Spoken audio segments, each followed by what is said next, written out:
est 8h32 et vous êtes bien sur RMC et BFM TV. Bonjour Manuel Bompard. Bonjour. Merci de répondre à mes questions ce matin. Vous êtes le coordinateur de la France Insoumise, vous êtes député des Bouches-du-Rhône. On va parler retraite, on va parler emploi, on va parler politique. Évidemment, ce gouvernement qui, à vos yeux, n'est qu'en sursis. Et vous l'avez dit, la censure finira par tomber. On va voir quand. Retraite d'abord. Qui doit payer ? Qui doit payer pour les retraites ? L'effort, il faut faire peser sur qui ? Sur les salariés ? Sur les entreprises ? Voire sur les retraités eux-mêmes ? D'abord, si on veut, comme je le souhaite, abroger la réforme des retraites de Madame Borne, c'est-à-dire revenir dans un premier temps au moins à l'âge de départ à la retraite à 62 ans, il faut effectivement des financements supplémentaires. Et je crois que ces financements, en tout cas c'est les propositions que nous avions fait dans le débat parlementaire, ils peuvent passer par exemple, en tout cas c'est ce que nous avions proposé, par une légère surcotisation pour les plus hauts revenus, les gens qui gagnent plus de 8 000 euros par mois, qui pourraient payer une légère surcotisation qui permettrait de financer l'abrogation de la réforme des retraites. Et puis on peut aussi financer le régime des retraites en organisant le retour à l'emploi d'un certain nombre de personnes. Vous savez qu'à chaque fois qu'une personne travaille, elle paye des cotisations et donc elle contribue au financement du régime de retraite. Et on va le voir sur le front de l'emploi, en ce moment, c'est plutôt fragile, justement. Et je vous donne un dernier exemple. Si vous avez des mesures volontaristes et contraignantes pour l'égalité salariale entre les femmes et les hommes, vous pouvez générer 10 milliards d'euros de recettes supplémentaires pour notre régime de retraite. Donc il y a plein de manières de pouvoir financer le régime des retraites. Mais puisque votre question fait référence à la proposition qui a été faite hier par la ministre du Travail, qui propose, je crois... Elle propose de taxer davantage les retraités qui, je cite, peuvent se le permettre, et elle fixe à autour de 2000 voire 2500 euros par mois de retraite, de pension de retraite, ce qui pourrait être taxé davantage. Mais d'abord, je trouve ça scandaleux d'un point de vue démocratique, puisque en fait, c'est précisément la même logique que celle qui était dans le projet de loi de finances de la sécurité sociale de Monsieur Barnier. Vous savez, quand il proposait de reporter la revalorisation des pensions de retraite au 1er janvier, et finalement il proposait de les reporter au 1er juillet, et puis dans un deuxième temps il proposait de ne pas revaloriser les pensions de retraite pour ce qu'il considérait comme étant les retraités les plus aisés. Mais en fait cette mesure elle a été censurée, c'est-à-dire qu'il y a une majorité de parlementaires qui a fait tomber le gouvernement de Monsieur Barnier précisément, en particulier sur cette mesure. Donc si cette mesure a été chassée, c'est pas pour qu'elle revienne 2 jours après par la porte. Mais alors si je vous suis dans cette logique-là, ça veut dire que rien de ce qu'il n'y avait dans le budget avant la censure ne devrait être repris ?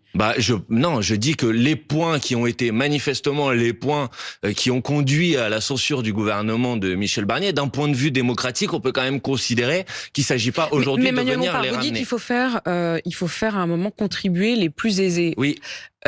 Quand la ministre du Travail dit il faut faire contribuer les retraités les plus aisés, vous dites c'est pas ce qu'on veut. Mais franchement, Apolline de Malherbe, un retraité qui gagne 2000 ou 2500 euros par mois, c'est pas parmi les pourcentages de la population les plus aisés dans notre pays. C'est pas vrai. Enfin, je veux dire, vous en sortez pas si bien que ça aujourd'hui avec une pension de retraite de 2000 ou 2500 euros par mois. Donc, si on veut organiser, parce qu'effectivement, moi, je suis favorable au partage de la richesse, à une plus grande solidarité. Mais pour ça, on a des outils fiscaux pour le faire. C'est par exemple une réforme fiscale qui permet de rendre plus progressif l'impôt sur le revenu pour que les très haute fortune contribuent davantage. Par exemple, dans le débat budgétaire, nous avions proposé une taxe sur le patrimoine, par exemple, de 1% sur le patrimoine des milliardaires. Ça, par exemple, vous voyez, ça concernait 147 personnes et ça permettait de faire rentrer dans les caisses de l'État 14 milliards d'euros. Donc on ne touche pas, Manuel Bompard, aux retraités. Non, je pense que on a des règles, on a la revalorisation des pensions de retraite chaque année, ça concerne tous les retraités. Et ensuite, si on veut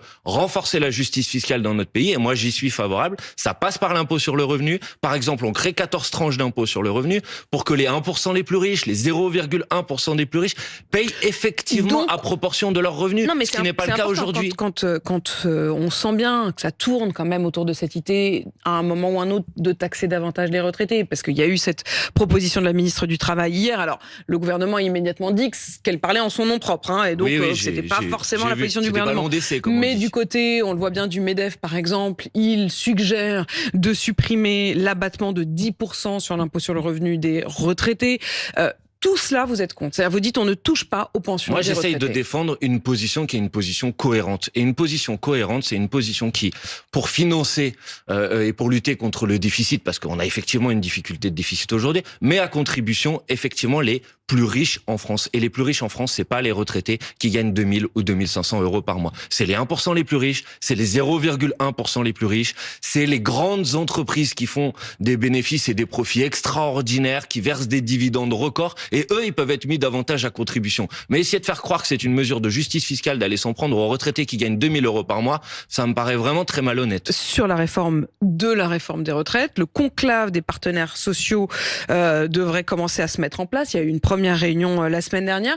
Vous êtes toujours contre? Mais en fait, il y a un piège grossier dans ce conclave. Et d'ailleurs, ce piège grossier, il a été confirmé encore hier par la ministre du Travail à l'Assemblée nationale. En réponse à une question d'une de mes collègues écologistes, elle a dit les choses franchement. Elle a dit, soit l'ensemble des personnes qui sont dans ce conclave se mettent d'accord, et alors il y aura une proposition qui sera débattue à l'Assemblée nationale sur la base de leur accord. Et s'ils ne se mettent pas d'accord, alors on revient, et c'est la réforme actuelle, c'est-à-dire la réforme de Madame Borne, passée en force par 49.3, qui va continuer à s'appliquer. Mais pourquoi vous imaginez qu'ils se mettent pas d'accord? Mais parce que précisément... Pourquoi vous partez du principe qu'ils se mettent pas d'accord? Mais parce que précisément sur la question centrale, qui est la question de l'âge de départ à la retraite, puisque c'est le sujet qui a mobilisé les Françaises et les Français, le MEDEF a toujours pris position pour l'âge de départ à 64 ans et n'a jamais envisagé de revenir sur cette mesure. Et donc, monsieur Bayrou a donné dans cette discussion un droit de veto au MEDEF qui peut tout simplement bloquer toute disposition sur ce sujet. Ce matin, mes confrères de Paris Match croient savoir qu'Emmanuel Macron... Oui. J'ai bien compris que vous alliez parler du PS, vous inquiétez pas, j'ai bien entendu ceux qui ont cru. Bon. Mais Paris Match croit savoir... Pas spécialement du Parti Socialiste, mais... Qui font partie de ceux qui ont cru peut-être à ce conclave. Mais écoutez ça, Paris Match croit savoir qu'Emmanuel Macron serait, je cite, ouvert à une modification de l'âge légal de départ à la retraite, avec une petite astérix qui est si le coût du travail n'est pas touché. Mais imaginons, parce qu'effectivement, vous partez du principe que personne ne se mette d'accord. Imaginons d'abord que les partenaires sociaux se mettent éventuellement d'accord et aboutissent dans leur discussion. Imaginons aussi qu'un Emmanuel Macron, finalement, lâche du lest autour de la question de l'âge et qu'à la fin, il se retrouve avec peut-être pour tout le monde un an de gagné, qu'on se trouve aller entre vos 62 ans et les 64 ans actuels à 63 ans. Est-ce que vous dites pas et est-ce que les Français ne se diront pas ça s'est fait sans eux, sans vous? Mais imaginons que vous gagnez au loto demain, moi je serais content pour vous. Non, mais là, on est quand même pas dans du hasard pur. On n'est pas dans du hasard pur, mais à un moment, je veux dire, faut prendre les gens au sérieux sur les positions qu'ils ont exprimées. Je veux dire, le MEDEF et le patronat a toujours eu une position très claire sur le refus de revenir sur la réforme de Madame Borne. Donc, si demain ils ont une révélation, c'est très bien, j'en serais très heureux. Je vais vous dire franchement les choses. Si demain ils ont une révélation et qu'on peut revenir et abroger la réforme des retraites, j'en serais très heureux. Mais quand même, dans notre démocratie, il y aurait quand même un principe de base, c'est que on devrait pouvoir avoir au moins le droit de pouvoir en débattre à l'Assemblée nationale et de pouvoir voter sur le sujet. Mais vous trouvez pas ça bien que les partenaires sociaux en débattent? Mais évidemment que j'ai pas de problème avec le fait que les partenaires sociaux en débattent, c'est pas le sujet. Le problème, c'est que, à la fin, si les partenaires sociaux ne sont pas d'accord, alors c'est la démocratie parlementaire qui devrait trancher sur le sujet. Or, on sait très bien qu'à l'Assemblée nationale, il y a une majorité pour abroger la réforme des retraites. Mais quand nous avons inscrit ce texte à l'ordre du jour, c'était dans notre niche parlementaire il y a à peu près 1 mois et demi, les députés du MoDem, c'est-à-dire de monsieur François Bayrou, ont pourri la discussion, on l'ont empêché d'aller à son terme en déposant des amendements d'obstruction. Donc, vous pensez qu'ils ne sont pas honnêtes? Je pense que c'est un piège, que François Bayrou gagne du temps, qu'il espère comme ça pendant 3 mois ne pas être censuré, mais qu'à la fin, ça ne conduira pas, malheureusement, je le regrette, à l'abrogation de la réforme des retraites. Et encore une fois, ça a été encore confirmé hier, parce que vous pouvez pas essayer de faire croire aux gens des choses qui ne correspondent pas à la réalité. La vérité, c'est que s'il n'y a pas d'accord de tout le monde dans ce conclave, c'est-à-dire que tous les gens qui sont autour de la table se mettent d'accord. Alors s'il n'y a pas d'accord, alors c'est la réforme actuelle qui continuera à s'appliquer. Donc je vous le dis franchement, je ne crois pas que ce conclave aboutira sur un miracle. Vous n'y croyez pas du tout à ce conclave. Est-ce que ceux qui y croient, c'est-à-dire la CFDT, la CGT réserve pour l'instant, mais ne dit pas non, mais réserve encore un peu son idée de participation ou pas. Et puis du côté des politiques, le Parti socialiste, est-ce que ça veut dire que pour vous, ils sont en train de se faire complètement avoir? Bon, d'abord, moi, j'ai pas à commenter les décisions des organisations syndicales. Elles font leur choix. Je comprends que certaines se disent, il y a peut-être un endroit dans lequel on peut dire arracher des choses. Il y a un truc à gagner, quoi. Et je comprends. Et en même temps, je crois que les réflexions, elles existent aussi dans les organisations syndicales,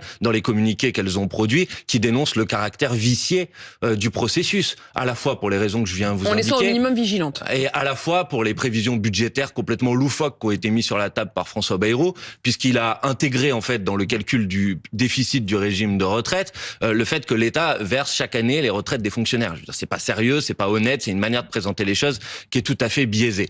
Donc ça, c'est leur choix. En fait, moi, après, je ne reproche pas à des gens de croire ou de ne pas croire à la possibilité d'y parvenir. Par contre, je reproche à des gens de dire quelque chose qui ne correspond pas à la réalité.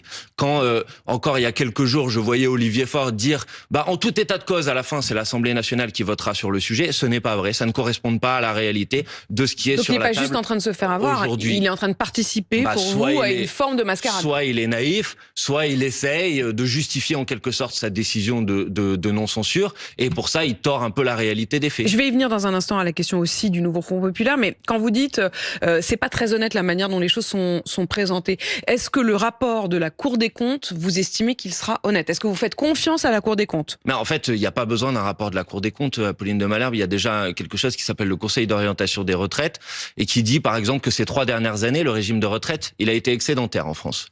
Donc après, à plus long terme, à horizon, long terme, ils estiment que ce ne sera plus le cas. Mais et voilà. Bon, mais souvent, ils ne prennent pas en compte, par ailleurs, les effets indus par le report de l'âge de départ à la retraite, pour que les gens qui nous écoutent le comprennent. Si vous reportez l'âge de départ à la retraite, ça veut dire que vous avez des gens qui, d'habitude, étaient à la retraite, qui finalement vont être sans emploi, donc ils vont devoir être indemnisés parce qu'ils sont au chômage, par exemple. Donc pour vous, ça sert à rien de demander à la Cour des comptes? Non, on n'en a pas besoin. On a déjà les données. Mais je vous repose la question, puisque la Cour des comptes va faire ce rapport, est-ce que par avance, malgré tout, vous faites confiance à la Cour des comptes? Est-ce que vous pensez que la démarche de la Cour des comptes est une démarche neutre, honnête? Évidemment que la Cour des comptes, par principe, est une instance qui, j'espère, en tout cas, essaye de formuler les choses de manière honnête. Maintenant, je dis que les hypothèses de départ peuvent influer sur le calcul de fin, parce que quand François Bayrou vient dans son discours de politique générale et dit il manque 50 milliards d'euros dans les caisses de retraite, je vous le disais tout à l'heure, parce qu'en fait, il intègre l'argent versé par l'État pour payer les retraites des fonctionnaires. C'est une manière malhonnête de présenter les choses. Donc, j'attendrai de voir quels sont les documents de la Cour des comptes. Mais on a déjà toutes les données sur ce sujet. On a déjà toutes les données et il est tout à fait possible aujourd'hui de financer d'abord, dans un premier temps, le retour à l'âge de départ à la retraite à 62 ans, c'est-à-dire l'abrogation de la réforme des retraites, et ensuite d'aller plus loin, parce que pour ma part, je suis pour aller plus loin, je suis pour revenir à la retraite à 60 ans. Je m'en suis pas caché. Nous avons défendu cette proposition pendant les élections législatives et je vous rappelle que les Françaises et les Français ont mis le nouveau Front populaire en tête en termes de nombre de députés à l'Assemblée nationale. Il y serait encore en tête, là, si les élections avaient lieu demain? Je n'en sais rien. Ça, vous savez, par définition, il y a eu, vous le savez bien, le résultat des élections avant qu'elles aient lieu. Vous le savez bien, il y a eu ces élections partielles le week-end dernier en Isère. C'était un siège que vous aviez gagné, que vous avez donc perdu. Est-ce que ceux qui votent pas pour vous, c'est des bourgeois fascistes? Bon, d'abord, je vais vous dire, il y a eu effectivement une élection législative partielle. C'est une circonscription assez particulière. C'est une circonscription que nous avions en quelque sorte arrachée à la droite en triangulaire au mois de juillet dernier. C'est une circonscription historiquement de droite. Elle a été 5 ans socialiste pendant le quinquennat de François Hollande. Donc, nous avions réussi à la gagner. Et si nous avions réussi à la gagner, notamment parce qu'il y avait une participation très importante. Il y avait eu 70% de participation. Et là, il y avait eu une mobilisation. La mobilisation participation a été moindre, comme toujours dans les élections partielles. D'ailleurs, pardonnez-moi, je suis content qu'on en parle maintenant, mais j'aurais bien aimé qu'on en parle avant, parce que peut-être que ça aurait produit... C'est ce matin que vous êtes avec moi. Non, je vous entends, mais je vous fais pas le reproche à vous personnellement, mais je trouve que une des difficultés qu'on a dans ces élections législatives partielles, c'est qu'elles passent complètement sous les radars médiatiques. Ça produit pas de la mobilisation populaire. Et puis, en l'occurrence, quand je vous pose cette question, c'est aussi parce que les arguments de certains de vos camarades, Ercilia Soudé par exemple, c'est pas de dire qu'il n'y a pas eu de participation, c'est de dire qu'il a perdu face au bloc, je cite, le bloc bourgeoiso-fasciste. C'est pour ça que je vous demande si ceux qui votent pas pour vous sont bourgeois et fascistes. Je vais répondre. Je suis en train de répondre. J'essaye de manière. Ouais, vous essayez de gagner du temps. Vous êtes finalement comme François Bayrou. Apolline de Malherbe, je gagne pas du temps. C'est quand même intéressant de savoir qu'il y a eu 35% de participation. Parfaitement c'est quand même un argument et un paramètre. Bon, maintenant pour le reste, vous savez, il y a quelque chose qui ne m'a pas échappé. C'est qu'au deuxième tour de cette élection législative partielle, le Rassemblement national qui a été éliminé du premier tour a appelé à voter pour la candidate macroniste. Donc il y a eu effectivement une convergence entre le bloc d'extrême droite et le bloc macroniste dans cette élection. Et puis parce que si vous voulez qu'on fasse le tour des arguments sur ce sujet, j'observe qu'à gauche, il y a eu aussi des décisions de division. Quand M. Glucksmann, à 3 jours du premier tour de cette élection législative partielle, décide de ne pas soutenir le candidat du nouveau Front populaire, il pose un acte de division. Et une des conséquences de cet acte de division, c'est aussi le résultat. Maintenant, toutes les élections législatives partielles sont des élections plus difficiles. Et s'il devait y avoir des élections demain, je forme le vœu qu'une mobilisation populaire permette au nouveau Front populaire non seulement de finir en tête, mais d'augmenter encore son avance à l'Assemblée nationale. Emmanuel Bompard, il est mort le nouveau Front populaire. Enfin, en tout cas en ce moment. Il peut peut-être ressusciter, mais pour l'instant, il est mort. En tout cas, non, il est pas mort. En tout cas, la décision du Parti socialiste, en tout cas d'une majorité des députés du Parti socialiste, parce que moi je veux saluer les 8 députés socialistes qui ont voté la motion de censure, avec les députés insoumis, avec les députés écologistes, avec les députés communistes et ultramarins. Donc il y a effectivement 58 députés socialistes qui ont tourné le dos aux engagements qu'ils ont pris devant les électrices et les électeurs. Vous savez, la première phrase du programme du Nouveau Front Populaire, c'était « Le Nouveau Front Populaire réunit des femmes et des hommes qui veulent construire un projet de rupture avec le macronisme ». Alors quand on a été élu sur la rupture avec le macronisme, on ne sert pas en quelque sorte de force d'appoint pour garantir la continuité de la politique d'Emmanuel Macron. Il y a la question du vote sur la censure, il y a la question aussi des discussions avec le gouvernement. Les communistes, par exemple, continuent à discuter. Ils étaient même reçus par Bruno Retailleau sur des questions de sécurité il y a quelques jours. Vous avez vu, j'imagine que vous avez vu Manuel Bompard. Je vous repose la question. Pour vous, ça ne veut pas dire pour autant que le Nouveau Front Populaire est mort? Je pense que toutes celles et ceux qui sont restés fidèles aux engagements qu'ils ont pris devant les électrices et les électeurs continuent à répondre à cet espoir, à cette aspiration du rassemblement, puisque c'était ça le Nouveau Front Populaire, sur un programme qui est un programme de rupture avec le macronisme. Et ça va se poursuivre. Maintenant, je vais pas esquiver votre question. Je vais vous dire les choses franchement. Dans maintenant 2 semaines, le budget va revenir à l'Assemblée nationale. Et probablement, certainement, que le gouvernement va avoir recours à l'article 49.3 pour essayer de passer en force son budget.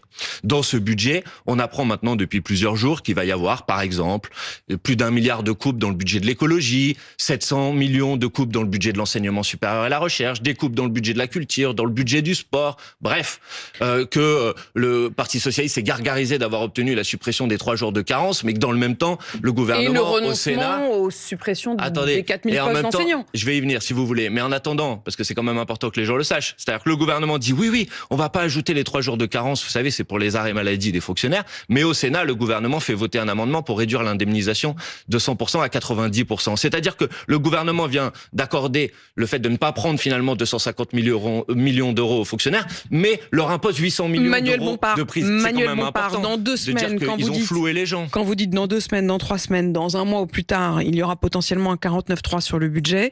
Si à ce moment-là, le Parti socialiste censure, vous oublierez qu'ils ne l'ont pas fait initialement? Je vais le prendre dans l'autre sens, si vous voulez bien. C'est-à-dire que, évidemment, que si le Parti socialiste ne censure pas au moment du vote sur le budget, alors il confirmera un changement d'alliance. Et clairement, il se sera mis à dos définitivement du Nouveau Front Populaire. Ça me paraît être une certitude. Et moi, je forme le vœu que l'ensemble du Nouveau Front Populaire vote la motion de censure et que le gouvernement soit censuré pour protéger les Français de l'impact de sa politique. Il y aura 2 candidats de gauche. C'est François Hollande qui le laisse entendre déjà cette semaine. Il dit il y aura 2 candidats de gauche. Et on laisse entendre et on comprend qu'il y aura probablement dans son esprit Jean-Luc Mélenchon et lui. Je sais pas si François Hollande sera candidat. Ce qui me paraît certain, c'est qu'il est bien mal placé pour représenter la gauche à l'élection présidentielle. Dois-je vous rappeler que quand François Hollande a fini son quinquennat de président de la République, il a été dans l'incapacité de se représenter parce qu'il avait tellement rompu avec les aspirations populaires que plus personne ne lui faisait confiance. C'est vrai. Et que le Parti socialiste, dans l'élection suivante, a fait moins de 7% des voix à l'élection présidentielle. Donc il devrait plutôt s'excuser, François Hollande, plutôt que de donner des leçons à tout le monde. C'est vrai que Jean-Luc Mélenchon cherche déjà les parrainages? Non, c'est pas Jean-Luc Mélenchon, c'est vrai que la France Insoumise, j'ai signé moi-même un courrier, il est signé en mon nom d'ailleurs, contrairement à ce que j'ai entendu à la télévision, c'est pas Jean-Luc Mélenchon qui a écrit, c'est moi en tant que coordinateur de la France Insoumise qui effectivement a envoyé un courrier, puisque dans l'hypothèse d'une élection présidentielle anticipée, on dispose de 35 jours entre la date de la démission du président de la République et la date de l'élection. Vous y demandez quoi? Je leur demande s'ils sont prêts à s'engager à parrainer le candidat qui sera investi par la France Insoumise. Il n'y a pas le nom de Jean-Luc Mélenchon sur votre courrier? Vous pouvez retrouver le courrier, vous verrez, c'est le candidat qui sera investi par la France Insoumise en cas d'élection présidentielle anticipée. Et c'est quand même bien, je crois, de prendre les devants parce que il n'est pas question pour nous d'être pris de court dans l'hypothèse d'une élection présidentielle anticipée. Mais vous aviez parlé avec vos camarades du Parti socialiste, du Parti communiste, d'Europe Écologie Les Verts de cette initiative? Non, pas du tout. Mais enfin, écoutez, heureusement que la France Insoumise peut encore prendre ses dispositions pour pouvoir être en mesure candidature. Non, mais je pensais que vous parliez entre vous, puisque si votre souhait est que en cas de présidentielle anticipée, il y ait un candidat global de tout le monde, c'est peut-être la moindre des choses d'en parler avec eux. Mais non, puisque nous récoltons les parrainages nécessaires, et si d'autres récoltent aussi des parrainages, à la fin tous ces parrainages iront ensemble. Mais attendez, vous pardonnez-moi, il y aura une primaire, il y aura une discussion. Je veux pas mettre en cause votre travail journalistique, mais juste vous dire là, vous n'avez pas révélé un scoop, parce qu'en fait, moi j'ai annoncé publiquement que j'avais envoyé un courrier. J'ai aucunement l'intention de révéler un scoop. Ce que je veux comprendre, c'est pourquoi est-ce que Fabien Roussel, par exemple, vous en fait le reproche. Il le faisait à ce micro-là la semaine dernière, et probablement parce que effectivement, il estime que vous auriez pu appeler vos copains avant. Non, mais parce qu'il voulait polémiquer avec nous. Mais vous savez, d'ailleurs, il disait des choses inexactes, puisqu'il disait Jean-Luc Mélenchon a envoyé un courrier pour demander. Tout à fait. C'est pourquoi je vous demandais si son nom était sur. Il suffisait de lire le courrier qu'il avait manifestement sous les yeux pour savoir que ce n'était pas vrai. Pour répondre à votre question, je pense que une force politique comme la France Insoumise, qui a fait 22% des voix à la dernière élection présidentielle, qui a organisé le rassemblement, c'était la NUPES puis le NFP, autour d'un programme très largement inspiré du programme de la France Insoumise, qui est le groupe parlementaire qui dispose du plus grand nombre de députés à gauche. Je pense qu'une force politique comme la nôtre, elle a une responsabilité en cas d'élection présidentielle anticipée, et cette responsabilité, c'est de proposer une candidature en espérant que ça puisse être une candidature commune. Et donc vous commune. faites tout pour y être prêt. Nous le ferons. S'il y a une élection présidentielle anticipée, nous proposerons une candidature et nous discuterons avec les autres formations politiques en leur proposant de faire candidature commune avec nous. Merci Manuel Bompard d'avoir répondu à mes questions ce matin, coordinateur de la France Insoumise, député des Bouches-du-Rhône. Il est 8h52.